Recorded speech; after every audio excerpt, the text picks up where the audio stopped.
What up, guys? Carolina Jackpot coming at you on Thursday afternoon here in the outdoor studio, and we're going to talk about coaches on the hot seat.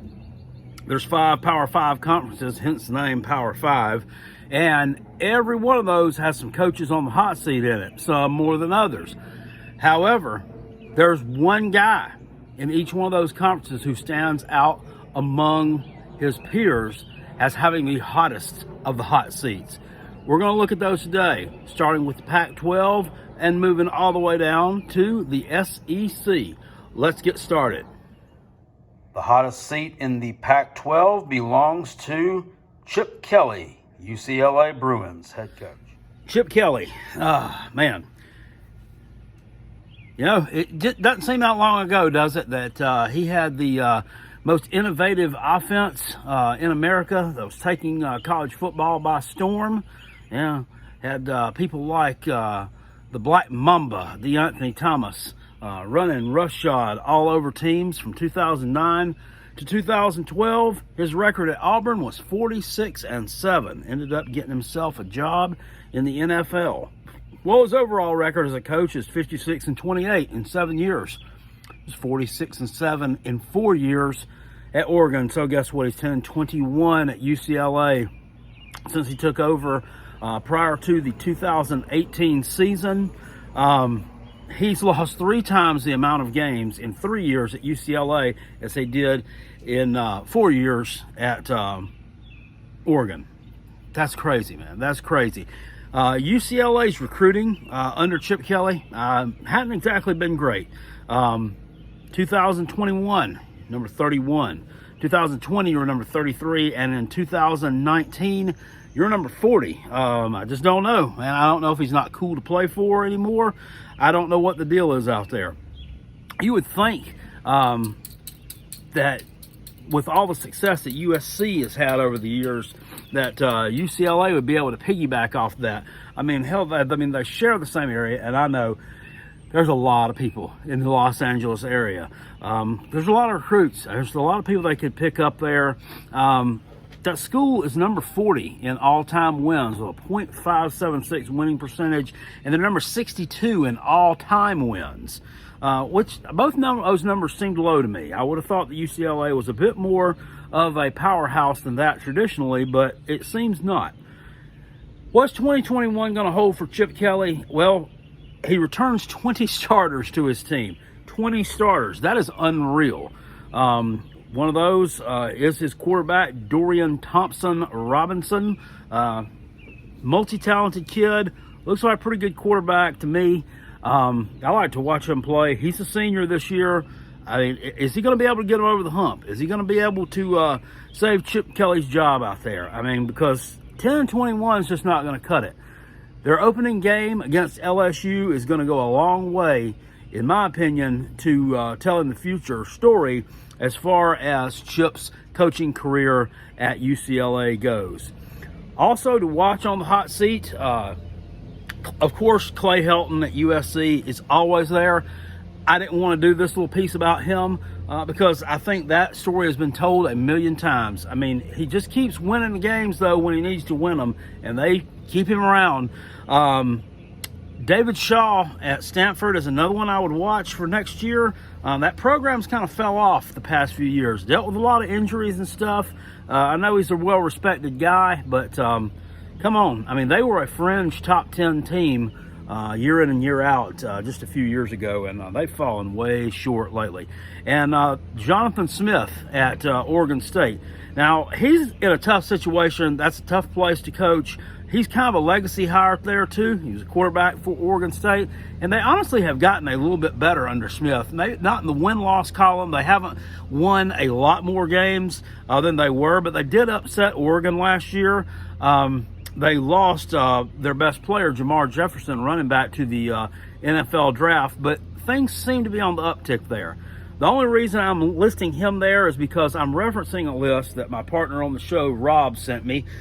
It was like the 20 hottest seats in college football going into 2021, and it had Jonathan Smith on it, and it had Clay Helton on it. I'm going to link it down in the description box below the video here. It's an interesting piece there, and there's some names on it that I have that I'm going to talk about today, and there are some surprise names on it that I would not have thought would be there. But Chip Kelly gets it in Pac-12. Also didn't talk about Herm Edwards. I have a feeling that he's probably going to be out of a job sooner than later when this investigation stuff at Arizona State is concluded. The hottest seat in the Big 12 belongs to Mike Gundy, Oklahoma State Cowboys head coach. Knew I had to do it. Mike Gundy at Oklahoma State. You look around the Big 12, there's not a lot there. This is a conference where you have a few new coaches there who really haven't gotten to prove themselves yet, such as the coach at Kansas State, Chris Klieman, I believe is his name. We've got Lance Leopold at Kansas now, who I believe is an excellent coach. I think Kansas outkicked their coverage when they hired him. Of course, Steve Sarkisian taking over at Texas. A lot of new coaches there, and then a few like Lincoln Riley and your Gary Patterson, who seem to have success year after year. Matt Campbell as well. Their seats are nowhere near to being hot. But I want to look at Mike Gundy. This guy has been at Oklahoma State since 2015, I believe. He does have a 137-87 record there. Yeah, 16 years. And Oklahoma State all-time is 609, 560, and 7. So they're number 76 all-time. Right around there with South Carolina. South Carolina's number 82 all-time. We're really close. I would have thought that Oklahoma State would have had a better all-time record than that. I think the perception is that they're better than what they actually are.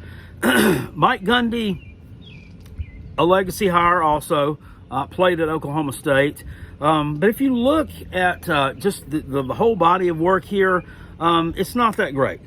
For one thing, the past 3 years, you've took a huge backslide from what you were doing. You were normally winning 9-10 games a year. The last 3 years, you slipped to 7-6, 8-5, and 8-3. You did take a $1 million pay cut last year. I'm assuming that's to help with the coronavirus. But your record against Oklahoma, I mean, it is abysmal. And I had no clue that the series record here was dominated by Oklahoma like it has been. They lead the series 90, 18, and 7. Wow. I mean, that is a huge landslide in favor of Oklahoma. You've lost the last 6 to them. Only one of them's been close. You went from 2003 to 2010 without a win against Oklahoma. Again, I mean, that's not all your fault. But, I mean, it just seems to be status quo. At some point in time, you have to beat your rival. This rivalry is called Bedlam. It's more like a bedpan. With Oklahoma being the bedpan and you being the big pile of shit that goes inside of it. You need the Make-A-Wish Foundation or something over there to get you some wins against Oklahoma. What's it going to do? Now, you do seem to pull off an upset every year, it seems like, against the team in the Big 12 that's better than you. But on the flip side, you also seem to shit the bed every year against somebody in the Big 12 that's not as good as you. You're recruiting.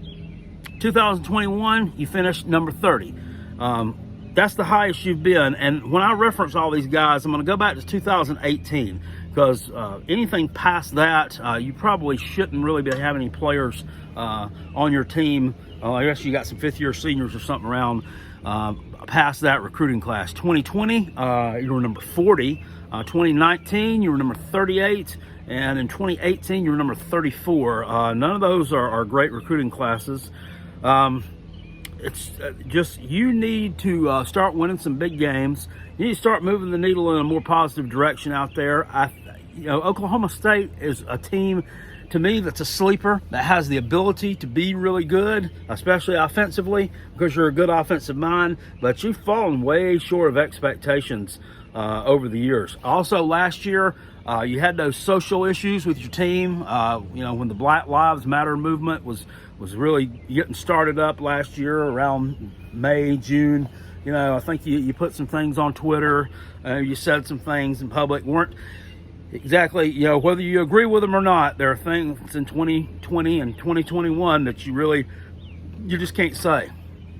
And you fell into that trap last year, but you did make a public apology for it, so that's good. But controversial character has been known to give some really entertaining interviews over the years. Just go back to 2007. He's talking about his quarterback. There was a good one there. A few years ago, he was giving a rant about people that get on Twitter or just sitting around laying in the bed eating Fruit Loops or something, waiting to cash a paycheck, their government check, or as it were, something. So he's a pretty funny guy. But anyway, Mike Gundy clearly on the hot seat. To me, names to look out for next year. Dave Aranda at Baylor. You had an abysmal season last year in your first year. I know it was a COVID year, so do you get a mulligan or not? I don't know. I mean, Baylor went from a fringe top 5 team to 2-7. That's bad. Matt Wells at Texas Tech, 4-6 last year, and probably kind of acceptable. I'd wait on him for a little while. He was really good at Utah State. And then Neil Brown, who's 11-11 in 2 years at West Virginia. He also made that top 20 list of candidates that I referenced earlier that I'm linking below. So Mike Gundy at Oklahoma State, hot seat for the Big 12.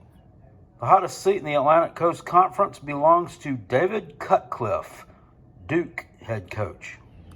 Okay, I don't like to pick on the elderly, but I'm going to have to when I talk about the ACC. David Cutcliffe at Duke is on the hot seat in the Atlantic Coast Conference, and there were a few names that I could have put here. He is on that top 20 list. You also got another coach here that I'm going to talk about in a few minutes. It's also on there as well. But David Cutcliffe, he's 66 years old, been at Duke for 13 years. I didn't really know that he'd been there that long. It doesn't seem that long, but he's been there since 2008. He was an assistant coach / offensive coordinator at Tennessee for 19 years. Yeah, started in 1982. Spent a couple of different stints there. As a head coach, you were great at Ole Miss. He was great at Ole Miss. He was there from, I believe, 98 to 2004. But your overall record at Duke, 74-88, which people would look at that and say, well, I mean, it's Duke. I mean, what do you really expect? 13 years, they have 34 conference wins. That's an average of 2.6 wins in the ACC a year. They've had 4 1-win seasons, 5 3-win seasons. He did have a 6-win year in the ACC when he made the ACC Conference Championship game as the Coastal's representative in 2013, when you had Miami, UNC, and a host of other teams in the Coastal that were really down. Of course, you did go to the ACC Championship game where you promptly got your face kicked in by Jameis Winston and the Florida State Seminoles. This program, to me, is really just treading water. They're not going anywhere. And like I said, this record, it looks a lot better than it really is. But I mean, it all boils down to you play an absolute piss poor non-conference schedule. Now, you have played Alabama a couple of times. I mean, you didn't show up, but you played Alabama a couple of times. But let's just look at this list of murderers, this murderer's row of non-conference opponents. James Madison, Richmond, Kansas, Elon, Tulane, FIU, well, they beat Miami. UNC Central, they do play Army a lot, so, I mean, I'll have to give them that. But, your recruiting here is, in 2021, you're number 57. 2020, number 63. 2019, number 49. 2018, you're number 63. Now, I don't think anyone expects you to have top 10 recruiting classes at Duke. I mean, you have to, recruit to your academic standard there as well. It can be a little bit tough, but it can be done. I mean, basketball has been recruiting blue chippers there for years. Quarterback development, Yeah, Daniel Jones. I mean, you guys really developed him into a first-round draft pick. But other than that, I mean, what have we really done here? Chase Bryce, the kid that came from Clemson last year. I mean, he was just he was absolutely abysmal. Was hurt a lot though, so I mean, we got to take that into consideration. But the thing is, at Duke, you're losing Coach K from the basketball program, so I think everybody probably expects that basketball program to take a step back. They took a huge step back last year. I expect that to not get better for some time. I'm sure they will hire a top-notch candidate there to take that job after he's gone. But, I mean, North Carolina's lost Roy Williams, so I don't think they're going to be what they were in basketball either. So I think that, the Duke alumni and the Duke fans, they're going to look to football to kind of step it up a little bit, to kind of take the place of this basketball team that, we may not be able to get so Cameron crazy every year like we were without the guy with the big honker over there. So that's something else to look at Duke. David Cutcliffe on the hot seat in the ACC. Now, there is a long list of names, too, that you could also put on this one, looking at 2021. Dino Babers at Syracuse. Guy needs to get together and get it going. Syracuse has had some decent teams in the past. They have a history. They have a history in the ACC of being pretty bad. But prior to that, 25 years ago, Syracuse was, a fringe top 10 team. Recruiting-wise, I know things are difficult there, but, you got to do better. And you're kind of a victim of some of your own success from 2018. People expected a lot of you, and it just fell short. Pat Narduzzi at Pitt, solid coach, but it's another program that's kind of treading water. That's a program that has a rich history as well. A lot of the younger college football fans don't realize it, but Pitt was a powerhouse back in the 70s and early 80s. Scott Satterfield at Louisville. Got some good skill players there. Your defense is abysmal, though. Might need to get it together this year. Jeff Collins at Georgia Tech's on that list. The rebuild should be getting completed. You should be able to start winning some games there. If you don't, I don't know. Look out.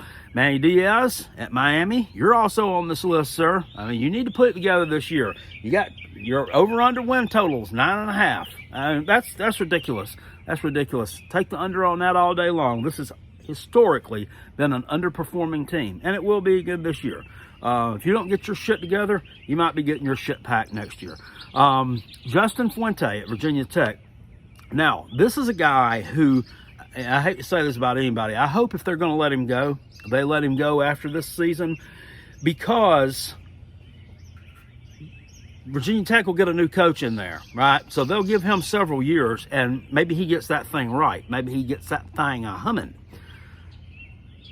I don't want them to keep Justin Fuente for another 5-6 years, and then they decide to fire him, because guess what? In 5-6 years from now, Shane Beamer could have South Carolina doing pretty well, and that would be a legacy hire. They throw a ton of money at him to get him to come back and coach where his daddy kind of built the program, don't you think? That is, if he's successful at South Carolina. It's a big if. It's a big, huge if.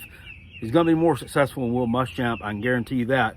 Wouldn't be hard to do. My dog, who's laying here on the ground prone, he's sleeping right now. Looks like he's almost dead. Could do a better job than Will Muschamp. But it's something to keep your eye on. But for 2021, David Cutcliffe, hot seat, ACC.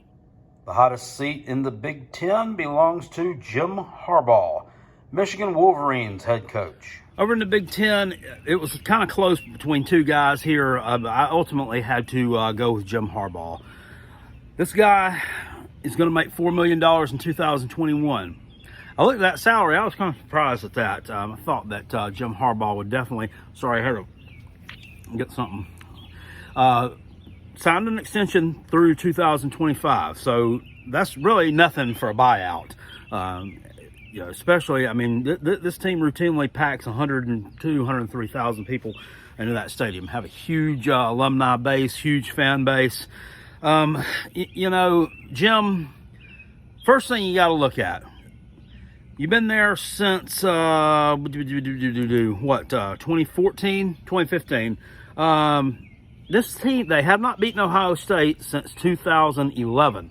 I realize not all that's your fault. But come on. You're a blue blood in college football. All you got to do is look at the record books, okay? And facts are facts. You are the number 5 overall win percentage in college football history all time. You're also not number 3, not number 2. You're number 1 in overall wins. Number 1 in overall all-time wins. What? And looking at these recruiting classes, though, it doesn't look to me like you recruit to that. 2021, you're number 13. 2020, you're number 14. 2019, you were number 8. 2018, you were number 22. I don't know. To me, I think that that's not something that's going to set the folks of Michigan on their ear. I mean, I think that you should recruit better than that. But your record against Ohio State, and I realize that they've been elite. It's still not good. 1897 to 1919, you dominated them. But, ever since then, they have kind of been back and forth with you. You still lead the overall series against them, though. Still lead the overall series. Harbaugh's 49-22 at Michigan, 73-43 overall. Had a little bit of a stint in the NFL, but you were 2-4 last year, including, heck, who did you lose to? I mean, you almost lost to Rutgers. I know that. Did you lose to Purdue? Somebody, I don't have your record from last year right in front of me. I just know the overall one. But terrible. You need to get it put together. I just, this is a college football blue blood. And your results on the field have not been up to expectation. Can you tell that Michigan doesn't really excite me? There's nothing about Michigan football that excites me. Oh yeah, you lost to the Gamecocks too, and you lost to Will Muschamp. So you really suck, sir. To watch on the list for next year, Scott Frost, the gentleman that I was referring to earlier, is the one who I also consider there. I would say give him just maybe one more year, maybe 2. If he can get some kind of success there this year. He lost his best wide receiver, Wandale Moore, entered the transfer portal, went home to Kentucky. So I don't know. With them, Jeff Brom over at Purdue, he's also listed on the hot seat as well. I don't know. I mean, does the fan base at Purdue have real high expectations for the football team? I don't know. I don't think they do. But Jeff Brom is on that list as well. The hottest seat in the SEC belongs to Ed Orgeron, LSU Tigers head coach. Finally, we have the SEC, the number 1 conference in college football. And don't y'all start saying it. Look at there, Carolina Jackpot. He's riding them conference coattails, and he said he wasn't going to do that. I mean, it is true. This is the best conference in college football, bar none. I mean, look where all your national champions have been coming from. Thank you, Alabama, for that. But anyway, in the SEC, for me, it was kind of clear cut. To the guys that made that list up that I've been referencing, Mike Leach is listed at number 5 on the hot seat. And I'm like, it's been there 1 year. He's been there 1 year. This was a huge splash hire when he came on board. Why are we all of a sudden not so high on Mike Leach? Mississippi State might need to slow their roll a little bit, okay? This program's in transition mode. And, I mean, let's just face facts. You're not exactly football royalty. You've been a traditional mediocre team. I can remember you went to one SEC championship game. I think you lost to Tennessee in 1998 when they were partying like it's 1998. And you played pretty well. Almost knocked them off, but you didn't. And since then, you haven't been back. Yeah, I know we play in the side of the ring where Alabama does. Well, you know what? Alabama hadn't been that good all those years. They have not. So Mississippi State needs to kind of maybe take stock of where they are in the college football pecking order and leave Mike Leach alone, let him do his job. Ed Orgeron, LSU. I mean, if we had made this video 18 months ago, you think that I'd be saying that? Heck no, you wouldn't. But I am now, and this was kind of a hard one to come up with. I mean, it really was. You look at all these coaches in the SEC, and for the most part, they're either really new or they're really good. Case in point, Nick Saban. Okay, looking around here, is Dan Mullen on the hot seat? No. I think he wants an NFL job. I just don't think the NFL wants him. He's not going anywhere anytime soon. Kirby Smart, Georgia fans can run their mouth all they want to. This guy's not on the hot seat. I mean, if you hit the reset button, I mean, who are you going to get? Who are you going to get that's going to recruit like this guy has? Sooner or later, they're going to put it all together. I know I give him a lot of shit, but sooner or later, he's going to put it all together and win a national championship. This year is probably his best chance so far, or since 2017.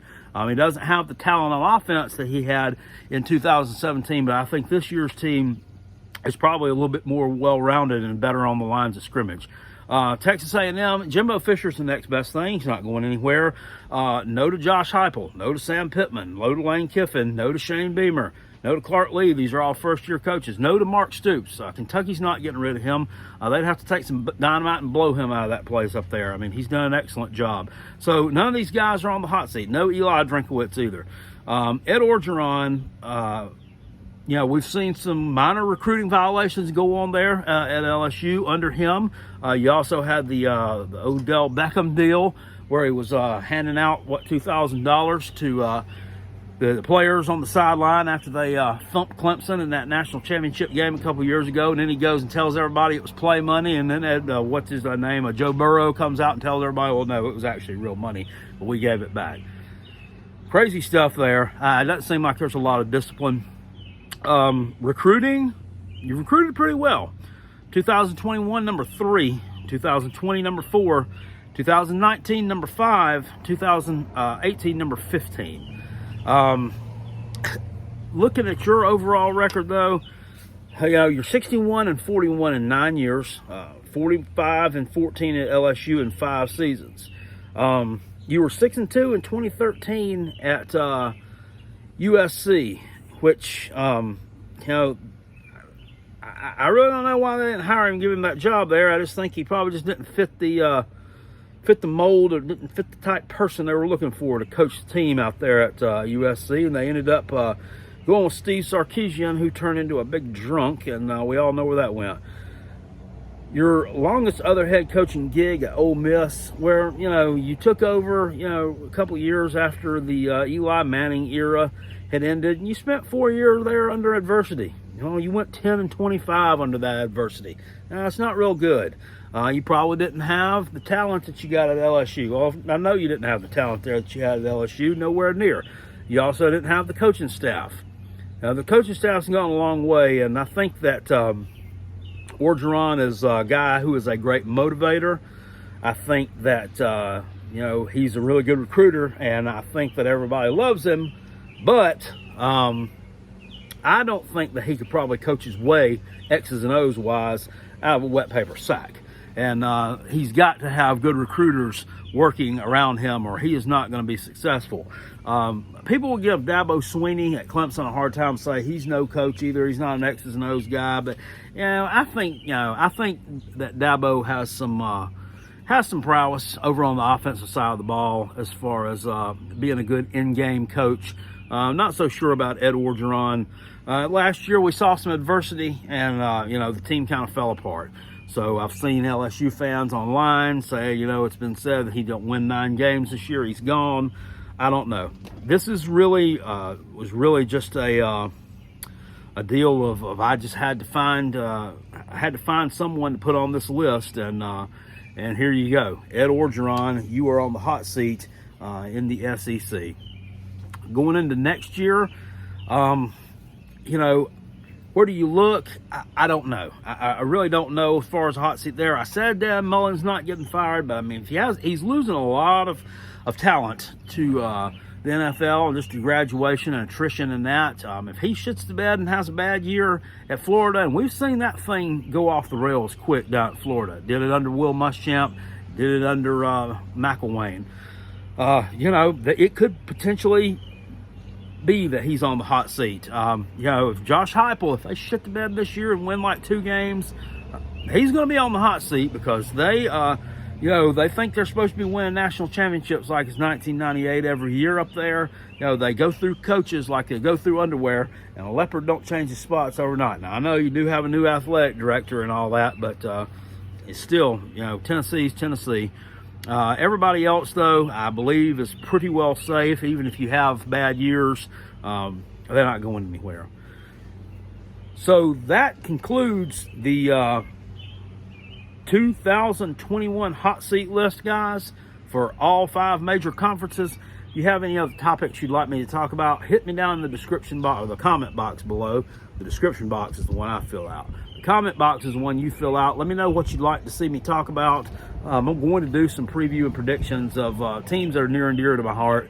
Maybe a few SEC teams, my Gamecocks, Clemson, some teams like that. But I'm not going to do, a bunch of different schools like I've done in the past. I'm not going to do a Minnesota Golden Gophers preview or a Temple Owls preview. I mean, it's just not something that I feel like the Carolina Jackpot audience wants to see. So let me know down in the comment section below. I'll see y'all later. Appreciate it. Peace. And I'm out. And go Gamecocks.